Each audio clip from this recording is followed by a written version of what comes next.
Do you ever stop and wonder what actually separates the average person from those who seem to have money flowing in even while they sleep? Look, it's not just luck, and most of the time, it's not even inherited money. It's about a specific map of 15 types of businesses that have been used for centuries.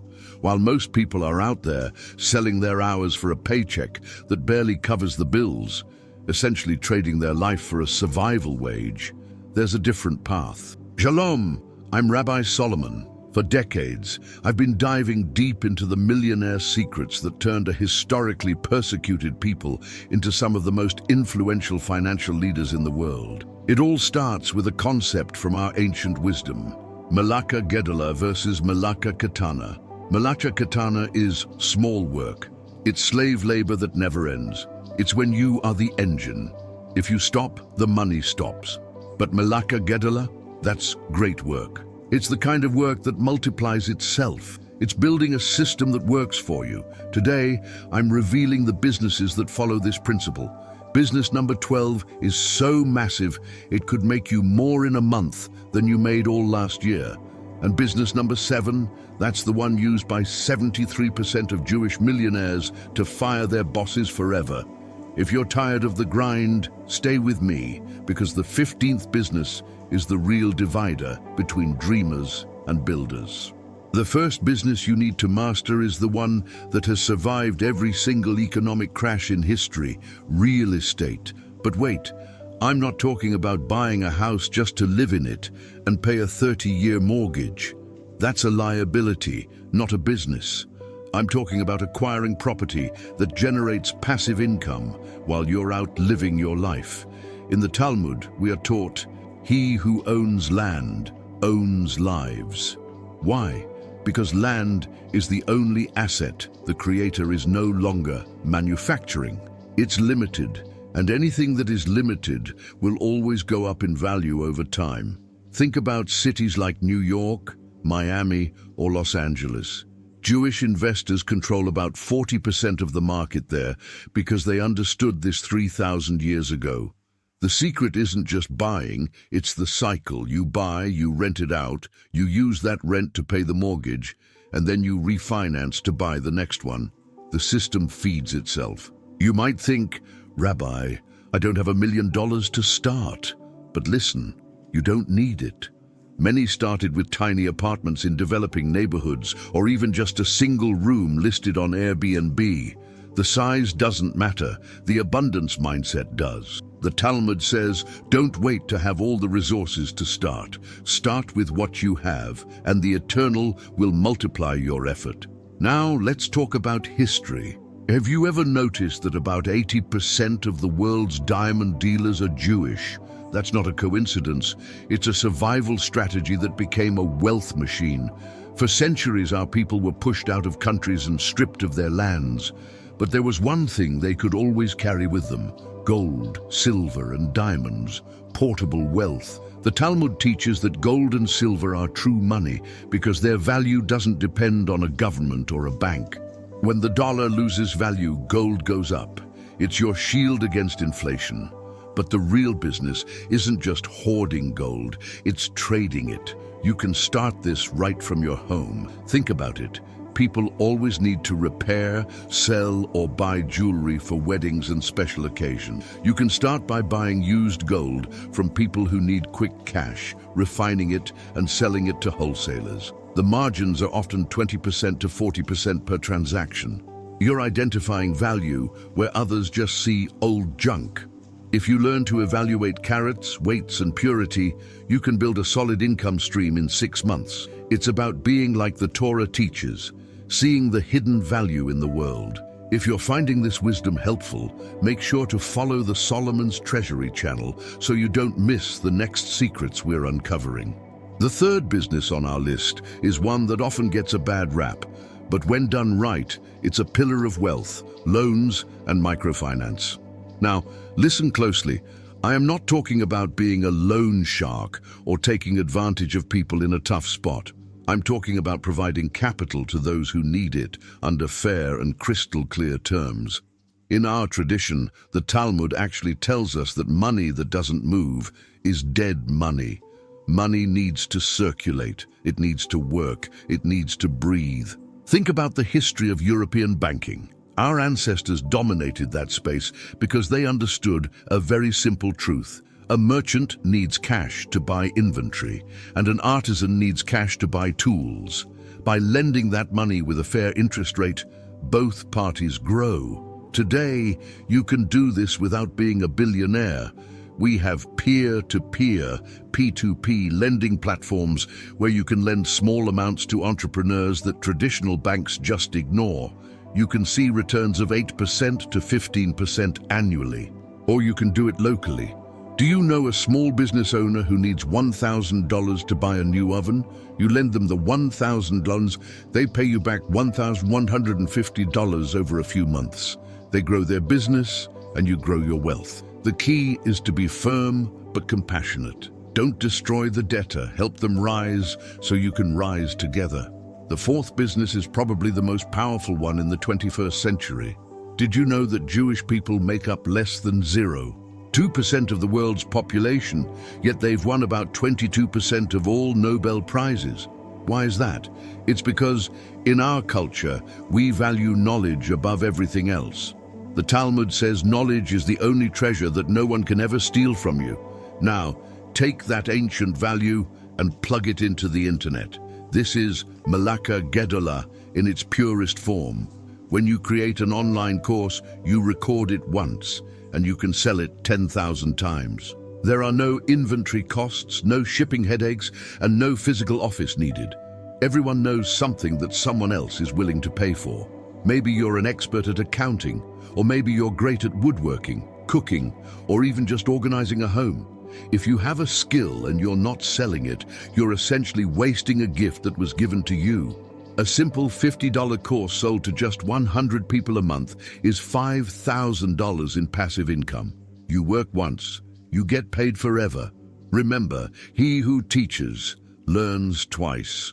By sharing your wisdom, you're not just making money, you're growing as a person.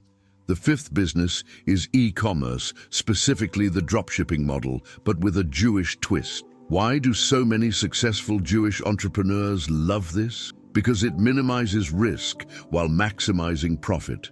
You don't need a warehouse full of dusty boxes. You find a supplier, you create the store, and when a customer buys from you, the supplier ships it directly to them. But here is where most people get it wrong. They try to sell cheap, generic junk for a $2 profit. That's Melacha Ketaná. Busy work. The Solomon's Treasury way is to find high-value niches. We look for products where people pay for perceived value, not just the lowest price. Think specialized technology, luxury items, or niche religious goods. In the Talmud, there's a secret about partnerships. Associate with those who have what you lack. The supplier has the product, you have the marketing skills, and the customer, you both win. Instead of selling 1,000 items for $1 profit, a smart entrepreneur sells 50 items for $100 profit. It's less volume, more quality, and way more freedom. In 6 months of focused work, you could be generating $5,000 to $10,000 a month just by connecting the right person to the right product. I want to hear from you down in the comments. If you had to turn one of your current hobbies or skills into an online course today, what would it be? Don't be shy. Your boring skill might be someone else's missing puzzle piece. Business number 6 is the one that fuels the giants of Wall Street. You might think the stock market is just a giant casino, but for those following Jewish financial wisdom, it's a garden that you plant and harvest over decades. The Talmud has a famous rule that is actually the grandfather of modern diversification. Never put all your eggs in one basket. Specifically, the ancient wisdom suggests splitting your wealth, a portion in business, a portion in land, and a portion kept in reserve. Today we call that a diversified portfolio. But here's the secret. Successful Jewish investors don't usually gamble on meme stocks or try to time the market perfectly. Instead, they invest for the long haul in index funds, like the S&P 500. Think about it. The S&P 500 has grown an average of 10% a year for the last century. If you consistently put away $500 a month into a fund like VOO or SPY, in 20 years, thanks to compound interest, you're looking at over $380,000. It's not magic, it's just math and discipline. It's the Creator's plan for abundance showing up in your bank account through patience. Now, business number 7 is the big one.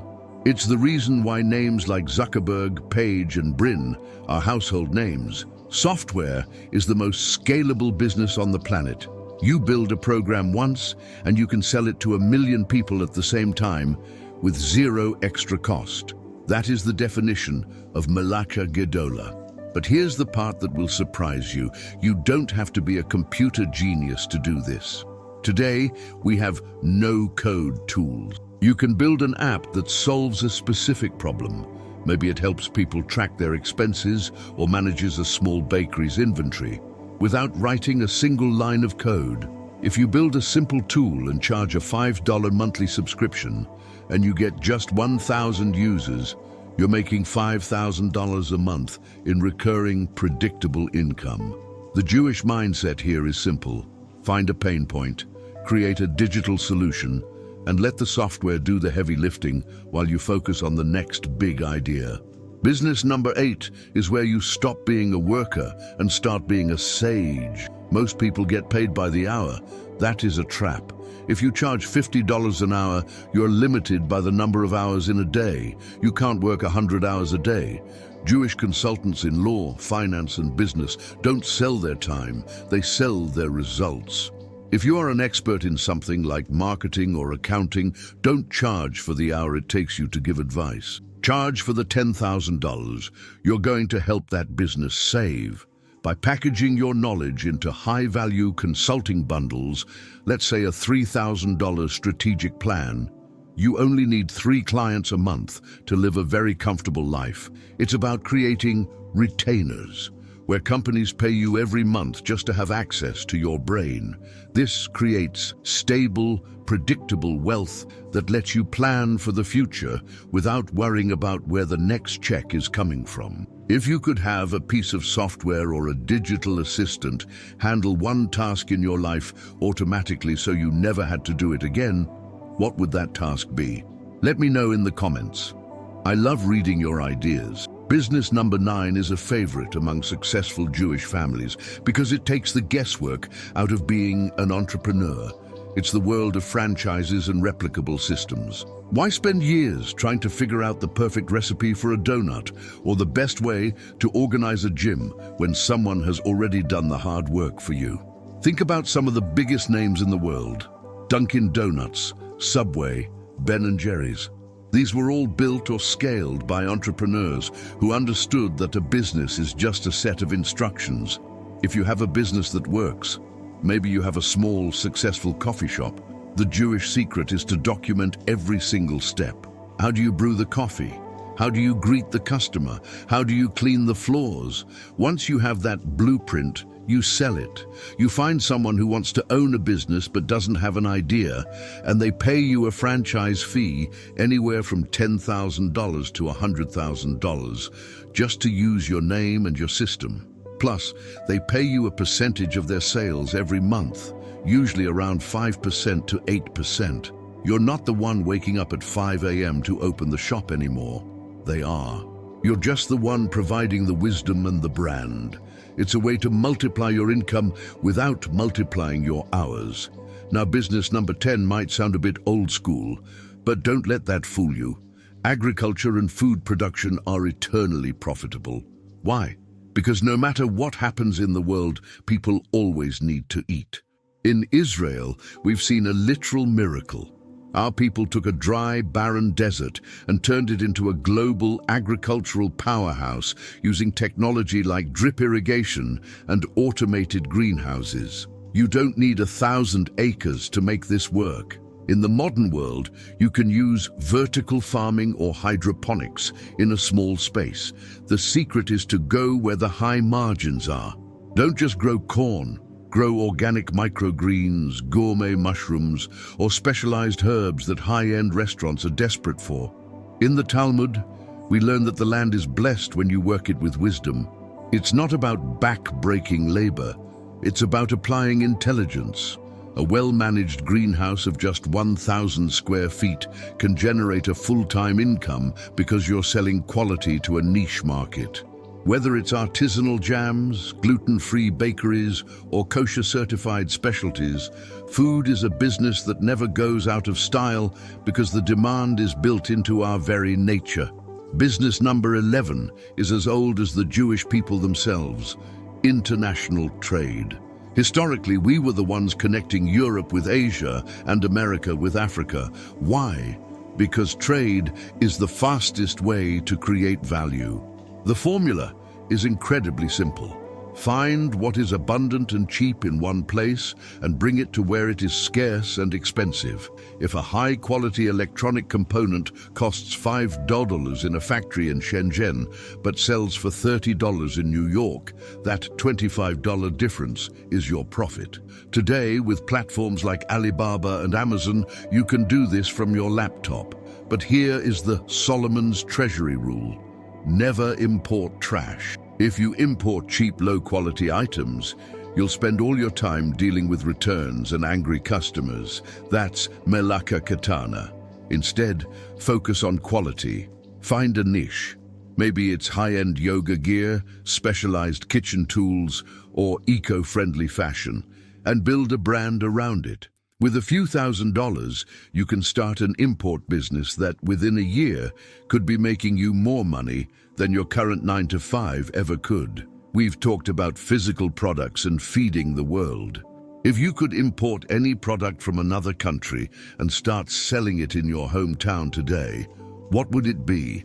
I'm curious to see who has an eye for a good deal. Drop your ideas below. Business number 12 is one of the most powerful wealth builders ever created. And it's a corner of the market where Jewish entrepreneurs have excelled for generations. I'm talking about financial services and insurance. Why? Because people will always be willing to pay for one thing: protection and tranquility. In the Talmud, we are taught to protect what you have before you look for more. This is why the insurance business is a goldmine. As an agent or a broker, you aren't just selling a piece of paper, you're selling a good night's sleep. But here's the passive secret: recurring commissions. When you sell a life insurance policy or a business insurance plan, you don't just get paid once. As long as that client keeps their policy active year after year, you keep getting a check. Imagine building a portfolio of 200 clients over a few years. Even if you never sold another policy, those renewals would keep flowing in. It's a stable, predictable business that grows like a snowball. You can even start as a referral partner, connecting people you know to trusted financial institutions and taking a cut of the commission. It's about being the bridge between risk and security. Business number 13 is what built the foundations of Hollywood and modern entertainment. From the early movie studios to today's biggest YouTube stars and podcasters, there is a recurring pattern. He who controls the narrative controls the wealth. In the digital age, you don't need a massive studio in California to do this. You can start a YouTube channel, just like this one, a podcast, or a niche blog. The Jewish secret to content isn't just getting views, it's building a loyal community. Once you have an audience that trusts your voice, you have multiple streams of income: ad revenue, sponsorships, affiliate deals, and your own products. A successful podcast with 50,000 monthly listeners can easily pull in $5,000 a month just from sponsors who want to talk to those people. A blog that ranks for best financial tools can generate thousands in affiliate commissions while you sleep. The key is consistency. You don't just post when you feel like it, you treat it like a business with a strict schedule and a focus on providing real value to your tribe. Business number 14 is the massive industry of health and wellness. Our tradition teaches that your body is a temple given to you by the Creator, and it's your job to take care of it. Today, the world is more stressed and less healthy than ever, which means the demand for solutions is at an all-time high. This isn't just about being a doctor. It's about the business of health. Think boutique fitness studios, organic supplement brands, or mental health coaching apps. Because health is our most precious asset, people don't look for the cheapest option. They look for the best option. This allows for high margins. If you create a specialized coaching program or a high-quality supplement that actually helps people sleep better or have more energy, you have a customer for life. The aging population is willing to spend a fortune to live longer and feel younger. Whether it's anti-aging clinics or a simple organic skincare line, if you can help someone feel better in their own skin, the abundance will flow to you naturally. If you were to start a YouTube channel or a podcast today to share your own journey or expertise, what would you call it? And what would be the main topic? I want to see your creative titles in the comments. The 15th and final business is one that might surprise you, but it's actually the heart of many great Jewish fortunes: entertainment and experiences. Think about it. Why did our ancestors help build Hollywood and Broadway? Because they understood that humans aren't just robots that work and eat. We are emotional beings. We pay for laughter, for a temporary escape from the grind, and for memories that last a lifetime. You don't need $1 million studio to start here. In the modern world, experience is a product. Maybe you organize niche historical tours in your city, or you create high-level networking events for local entrepreneurs. I know people who run specialized cooking experiences or weekend spiritual retreats. These are low-overhead businesses because you're selling your knowledge and the environment you create. Companies are also desperate for this. They pay thousands for team-building events that don't feel like a boring office meeting. If you can make people feel something, joy, excitement, or connection, you have a business that will thrive in any economy. The Talmud says, joy attracts blessing. In B, when your business brings happiness to others, you are perfectly aligned with the principles of abundance. Let me tell you about a man named Ricardo. At 52 years old, Ricardo was a tired accountant in Sao Paulo. For 28 years, he woke up at 5 a.m., commuted in heavy traffic, and sat in a grey office just to earn enough to barely cover his credit card debt. He had no savings and no hope for a dignified retirement. He was living the ultimate Melacha Ketaná, slave labor that never ends. One day, Ricardo came across these very principles of Jewish wealth. Something clicked. He didn't try to do all 15 businesses at once. He picked 3: real estate, online courses, and consulting. First, he used a small loan to buy a tiny studio apartment in an up-and-coming area and listed it on Airbnb. That $600 a month in profit started chipping away at his debt. Then he took his 28 years of accounting knowledge and turned it into a simple online course for small business owners. Within 3 months, he was selling 20 courses a month at $50 each. Finally, he started offering high-level financial consulting to local shops. Just 18 months later, Ricardo's reality is unrecognizable. He has 4 rental properties, a thriving course, and 6 recurring consulting clients. He makes over $20,000 a month. He quit his job 6 months ago and now spends his mornings with his grandkids. He told me, "Rabbi, for 52 years I sold my time. Now, my money works for me." That is the power of switching your mindset from labor to systems. My friend, we've walked through the 15 doors of Jewish wealth together. These aren't just theories. They are battle-tested systems used for millennia to turn a persecuted people into financial leaders. The question is no longer, do these work? The question is, are you going to act or are you just going to dream? I know the weight you're carrying. I know what it feels like to worry about the future and feel like you're failing your family. But you weren't designed for scarcity. The Torah promises that the Eternal will open his good treasure to bless the work of your hands. But you have to put your hands to work. Pick 3 of these businesses that resonate with you. Start small, be consistent, and keep the faith. In a year, your life could be entirely different. You have the map, now start the journey. If you're ready to stop selling your time and start building your treasury, I want you to do 3 things right now. First, subscribe to Solomon's Treasury so you never miss these ancient secrets. Second, like and share this video with someone who is tired of the grind. And most importantly, I want you to make a declaration of faith. Write in the comments, "My money works for me." Let the world know that today is the day your transformation begins. May you be blessed in everything you touch. Shalom!